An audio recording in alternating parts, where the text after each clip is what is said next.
Welcome back to the Muscle Intelligence Podcast. I'm your host, Ben Pakulski, talking about the Muscle Intelligence Method. I've spent the last 25 years mastering physical transformation, mastering muscle building in men. What I recognize really in the last 5 years is that there's a really small number of problems to solve. I'm going to tell you about them in this podcast, and I'm going to define those problems and ultimately tell you how to determine which problem you're trying to solve to ultimately unlock the greatest version of yourself. I think, and you can tell me if you think this is far-fetched or far-reaching, most of us are just looking to be the best version of ourselves, whatever that is to us, right? We're looking to express this limitless version of ourselves. And I always say, what would life look like if you were expressing the best version of yourself, maybe the most authentic version of yourself, minute to minute to minute in every area of your life? The authenticity part is really important because so many of us become somebody new, become somebody different to fit in, to adapt, to be accepted, to be loved. And we sometimes repress other parts of ourselves that we know that we love or know that is part of us, but we don't always show it. So how do we first express the authentic version of ourselves in its fullest capacity?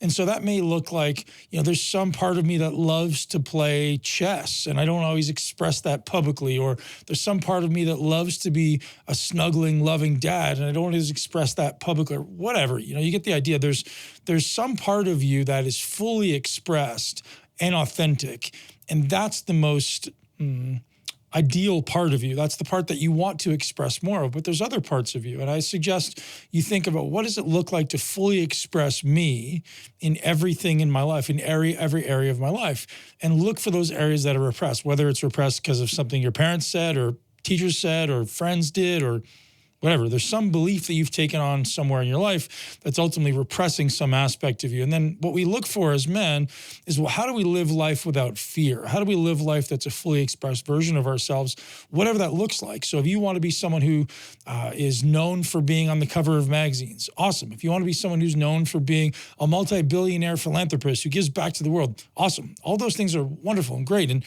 they're these end products that are just the fully materialized, fully expressed version of yourself. So all of us, men are coming to me and saying, hey, Ben, you don't want to build muscle. I want to get lean. And I'm like, okay, why? Why is it important to you? And generally, there's 4 things that are holding you back, or 4 sort of areas that we focus on with all men. And when we can identify and objectify these 4 areas, we can make you better in every area of your life. So we just focus on these 4 things and we unlock the best version of yourself in each of those 4 areas.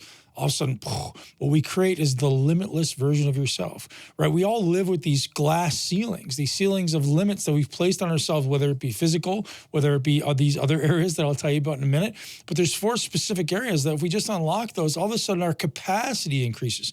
So you probably hear me using a lot of the same language in the recent podcast, because my mission here at Muscle Intelligence is to help you unlock the limitless version of yourself, because it exists. It's here. It's now.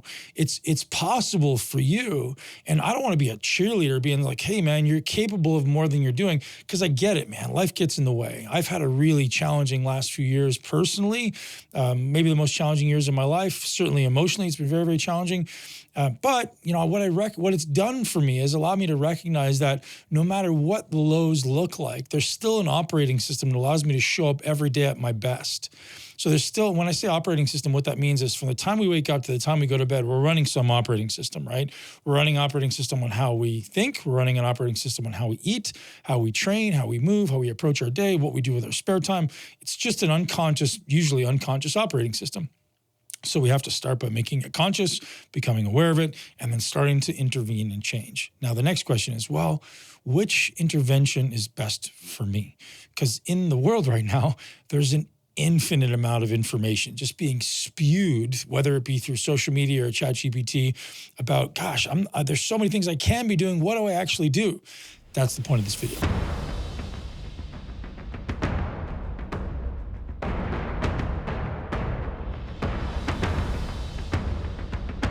I'm not trying to be mysterious about these 4 areas. I just want to sort of introduce them in a way that makes sense. And so I'm very blessed to be able to work with some unbelievable men. And I only work with men because women are just another degree of complexity. And men generally come to me and say some small number of things. Ben, I want to look a lot better. I want to look like a strong badass.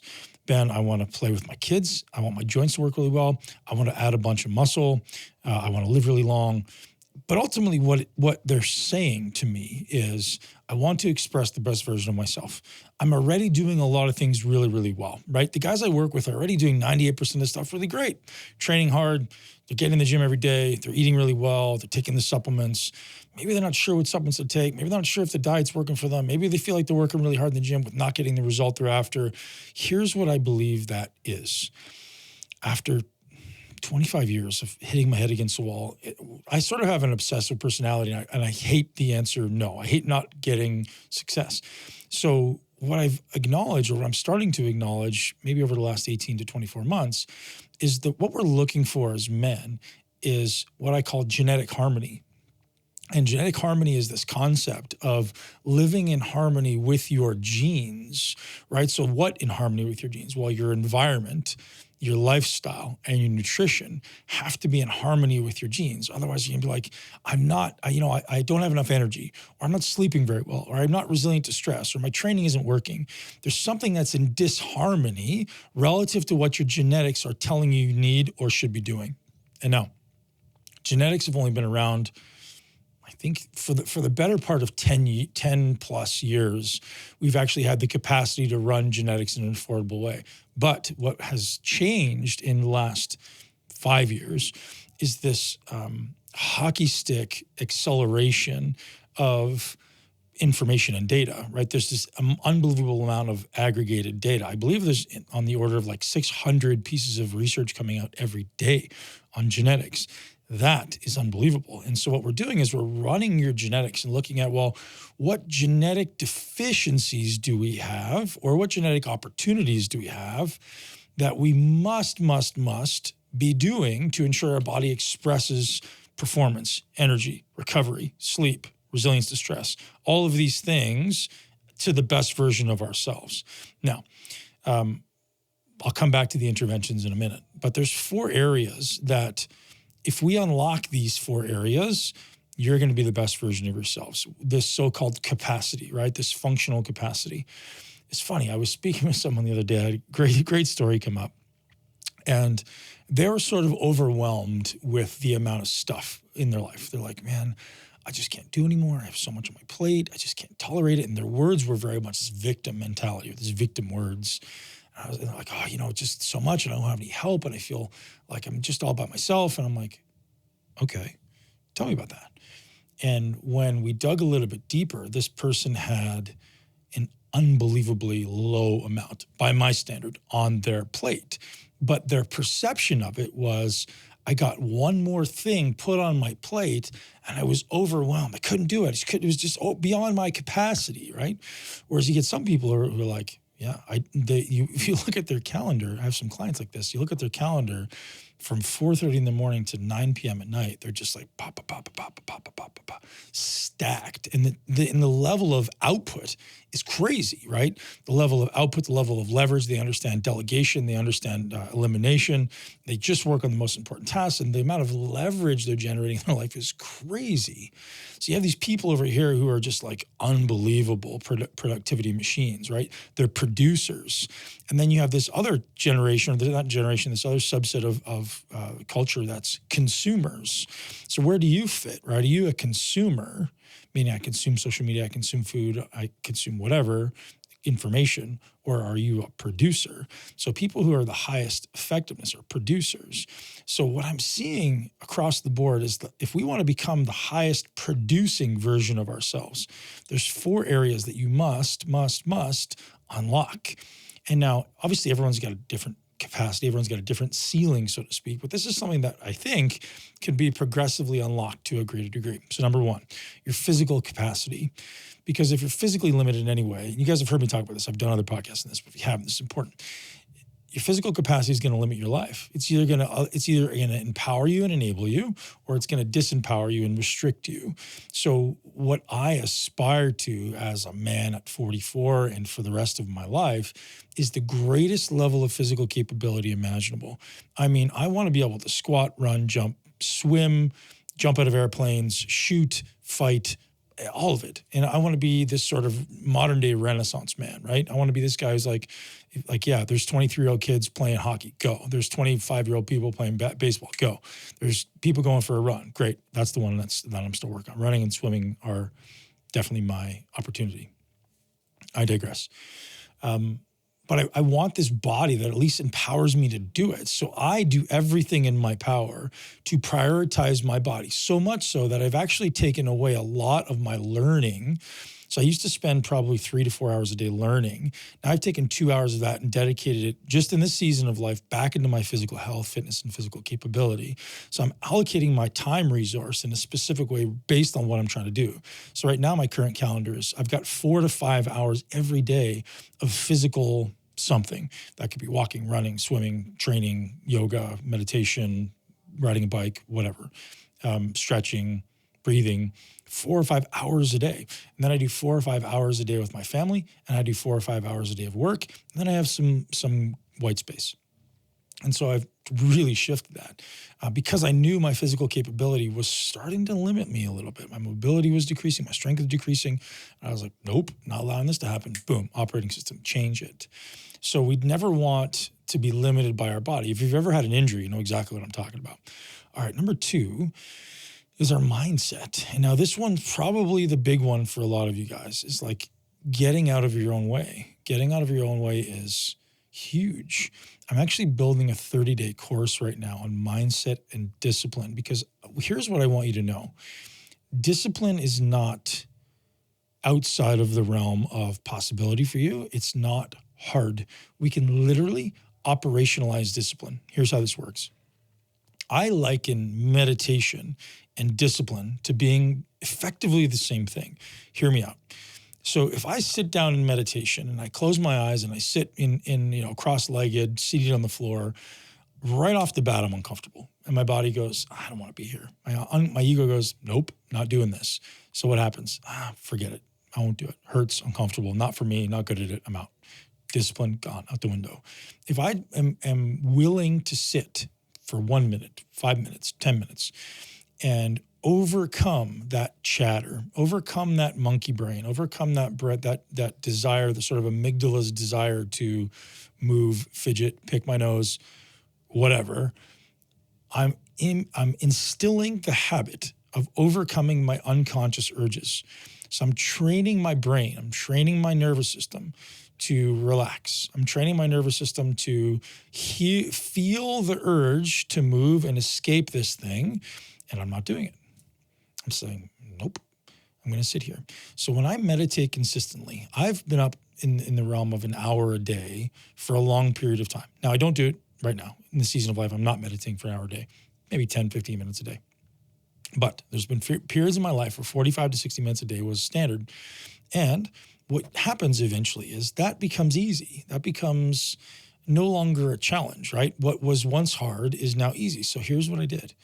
I started putting a marble in my back pocket, because if you've ever sat in meditation, you know the hardest part of meditation in the beginning is the discomfort. And once you've overcome that discomfort, you're like, okay, this is easy. I can get into meditative state really quickly. I can stay in meditative state for 60 minutes. And there's no longer that resistance, right? So the resistance sort of falls away. There's always a resistance. It continues to come back. But what I did was I started to introduce this marble, changing stars, marble or stone in my back pocket. And what that does is you're sitting on something really unbelievably uncomfortable. So everything in your mind goes, get me out of here. Take this thing out of my pocket right now. And so what I would do, I would see that self. I would observe myself wanting to get up, and I would let it go. And I would observe myself wanting to alleviate this discomfort, and I would let it go. And every time I did that, I rewired this new level of discipline in overcoming those unconscious urges. So if you're running a marathon, if you're riding a bike, if you're swimming, what's happening? There's these unconscious urges to stop. You're just like, I'm just going to stop. And every time you rewire, stopping, you literally stop. You're rewiring a part of your brain that enforces stopping. It reinforces like, oh, it's okay to stop, no big deal. That part of your brain literally gets bigger. And this is, I don't remember the part of the brain specifically, and I don't want to butcher it, but it's something I just took from Dr. Andrew Huberman. That part of it, he was talking to David Goggins, he said, I think it's the anterior cingulate cortex or something like that. But It literally gets bigger when you reinforce doing what you don't want to do versus reinforcing what you do want to do. And so we can literally train our brain to get bigger in this specific area, to do the things I don't want to do. Here's the thing. It can become a reward to be uncomfortable. I love to be uncomfortable when it's self-induced, right? If I'm like, yeah, I'm intentionally going to go do this thing. I'm like, there you are. What if that was the reward? What if that was the prize? You're like, yeah, give me more of that. I want more of that. I want more of that. Now, all of a sudden, that thing that used to be hard, that thing that used to dread is the goal. It's the reward. And like, I can seek that discomfort. I can seek that burn. I can seek that pain. Like, yes. Anyways, gents. So the first thing we want to improve as limitless men is our body.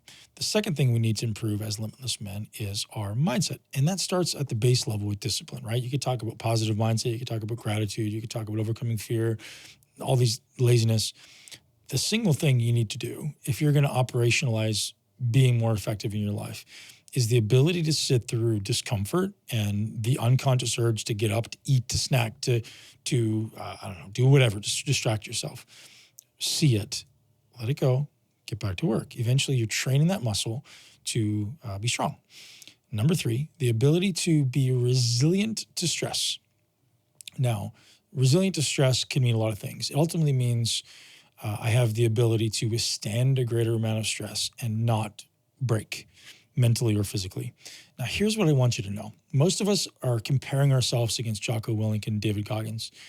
And there's absolutely 100% no doubt in my mind that if we run these guys' genetics, they have genetic advantages as far as stress pathways. There are absolutely unequivocally genetic advantages in stress pathways.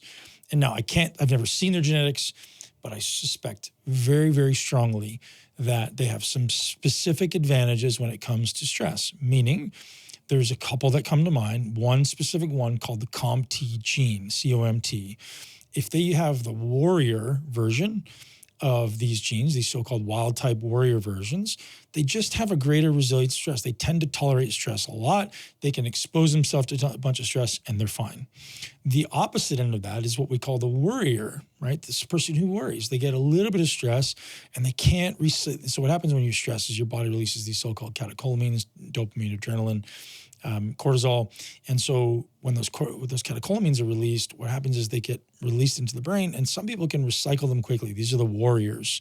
Now, the warriors, W-O-R-R, don't recycle them. They stay elevated. So they get this like stress, and they just don't know how to get out of it. It becomes panic, anxiety, overwhelm, and they don't know how to get out of it. There's definitively a genetic advantage. And now there's other considerations around methylation, which ultimately recycles these catecholamines.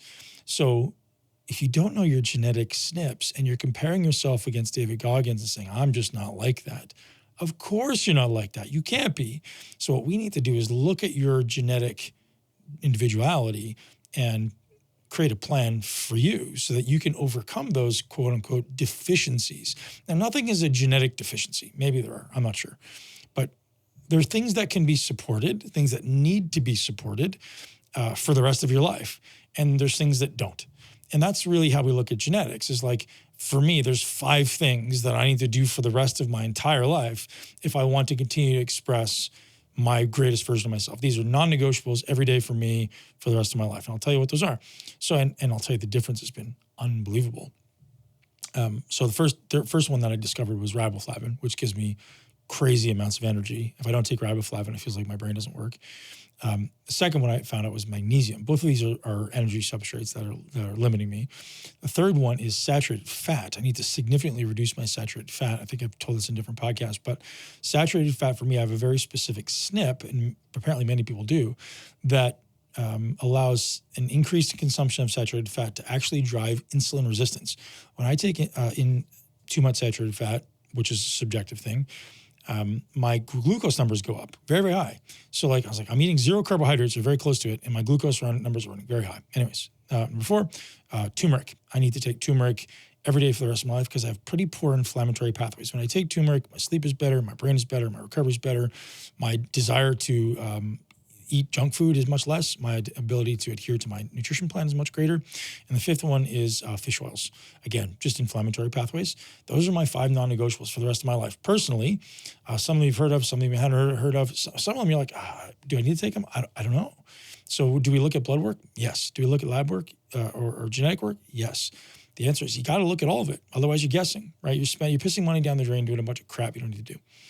So let's revisit. We're looking at physical body, we're looking at mindset, we're looking at stress resilience, and the fourth and final piece to unlock the limitless version of you is energy. And you guys have heard me talk about this before, but these 4 resiliencies is what I call them. Whether or not it's an accurate or effective name, I call it the 4 resiliencies because we want to be resilient or capable, highly capable in these 4 areas. What is energy? Simply put, like how do I unlock the greatest amount of energy possible without the need for excessive amounts of stimulants or whatever ADHD medications? We just don't want these things, right? So the way we do that is by looking at our metabolic pathways or looking at our genetics and saying, am I living in harmony with my genes? Because as I said, there's specific things that I would never know that I'm genetically deficient in. And if I don't do those things, I just don't perform well, right? My ability to use my brain is completely different. I no longer have good days and bad. I'm always sort of consistent. My sleep is generally consistent. I'm pretty consistently between an 82 and an 88 sleep score, 82, 8, 90 sleep score every single night. I'll sleep between 6.5 and 8 hours every night, and the sleep score is always great. I always get 90 minutes to 2 hours of deep sleep, 90 minutes to 2 hours of REM sleep. It's pretty consistent. The only thing that makes a difference in my sleep is if I make a mistake and eat too much food before bed. If I eat any food before bed, my sleep is diminished for sure. But I see that, and I'm like, oh, am I willing to do it or not? So I can operationalize that. I can make effective decisions based on, I know if I eat a food before bed, I'm going to have diminished sleep. Great. Well, I can make that conscious decision because I know as long as I'm taking these supplements, there's nothing else that I need to sleep well except for not eating. So this is how we operationalize your success. So if we improve the physical, the mindset, the stress resilience, and the energy, you have an abundance of time, energy, and focus for all the things you need without wasting time and money on crap you don't need. So now the question becomes, well, Ben, which of the levers are most effective for me? If I'm trying to train my physical body, how much time do I spend in strength training, muscle building, mobility work, cardio work, anaerobic work? How much time do I spend each of them? The answer is I have no idea. I have no idea. We have to look at your body. Where are you now? What are your so-called deficiencies right now? So if you're someone who has poor mobility, poor cardiovascular fitness, but you continue just to go in the gym and do weight training every day, you're missing the boat, right? We take this theory of constraints approach. What is your current constraint and how do we ultimately unlock that for you? So whether it's when it comes to mindset, we can have a conversation and say, hey, what is your default way of looking at life? What is your default limitation?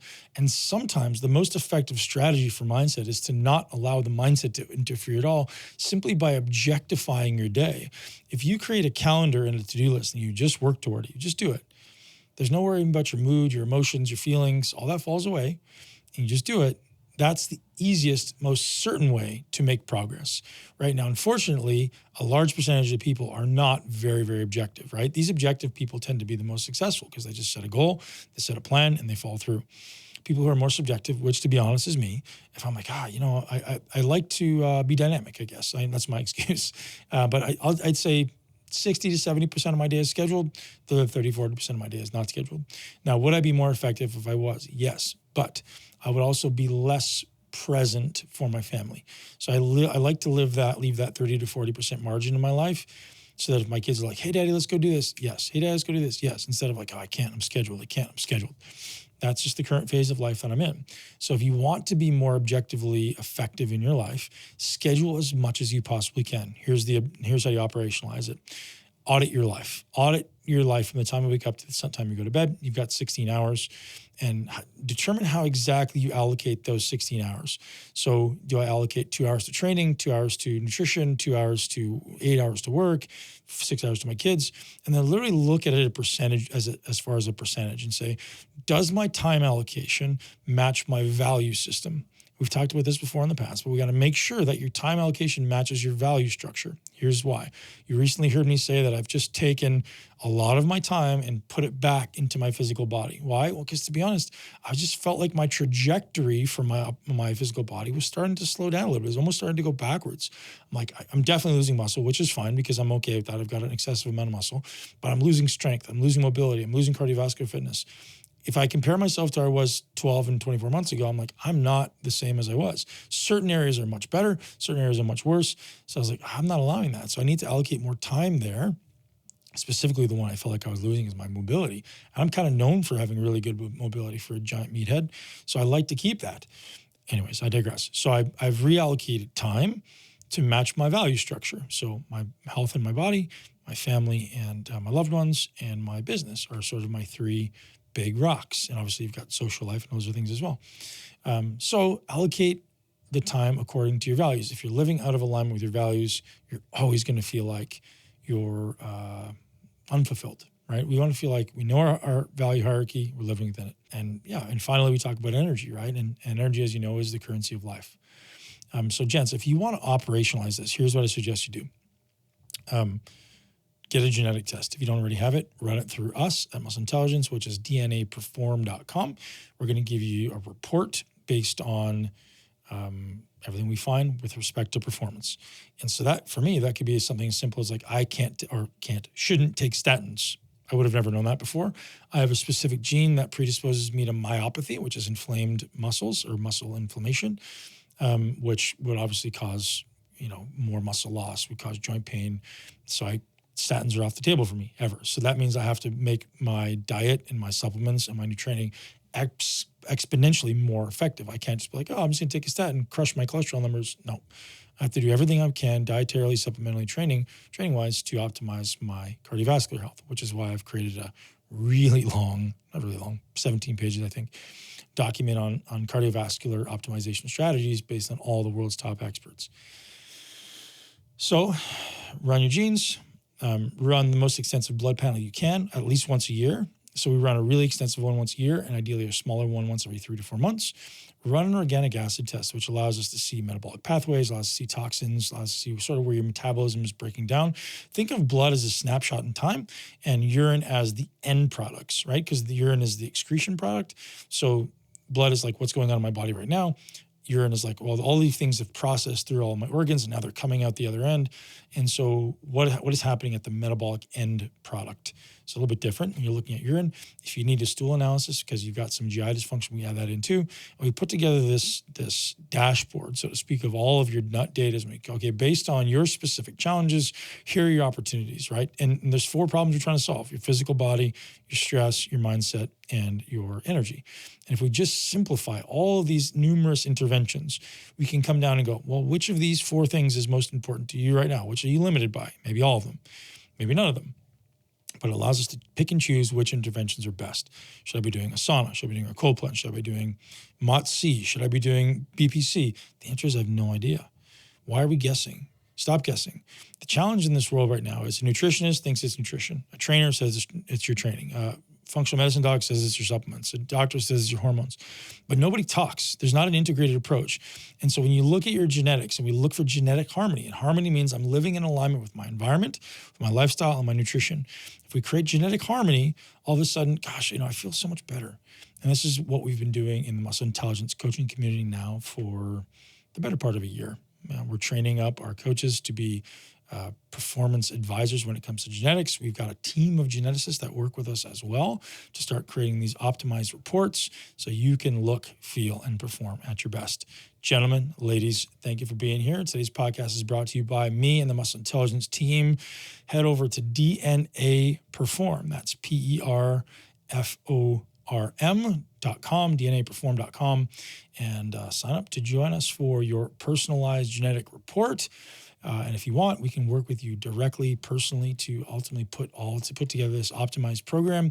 We offer 90-day minimum programs. We offer 12-month programs as well, and things that ultimately allow you to just create a new operating system for your life that hopefully allows you to have something that you can reinforce for the rest of your life. Ladies and gents, thank you very much for being here. Thank you for being a listener, a loyal listener of the Muscle Intelligence Podcast. We are back. I'm so pumped. I'm so focused. I feel like this is the time. The time is right to give you back everything you need. The world is a hard place right now. And Ray Dalio says 3% of the world's population is going to own 100% of the income and assets. That's crazy. And my goal for you and for me is to be on the right side of history and do everything we can to ultimately be the best version of ourselves, the highest and best version of ourselves, so that we can fulfill our mission in life, we can fulfill our mission with our family, and ultimately be the best version of ourselves. Today, if this podcast did resonate with you, leave us up to a 5-star review and share this with at least one person, ideally more, that you know and love who would benefit from this level of information. Don't forget to subscribe, and I'll see you guys next week.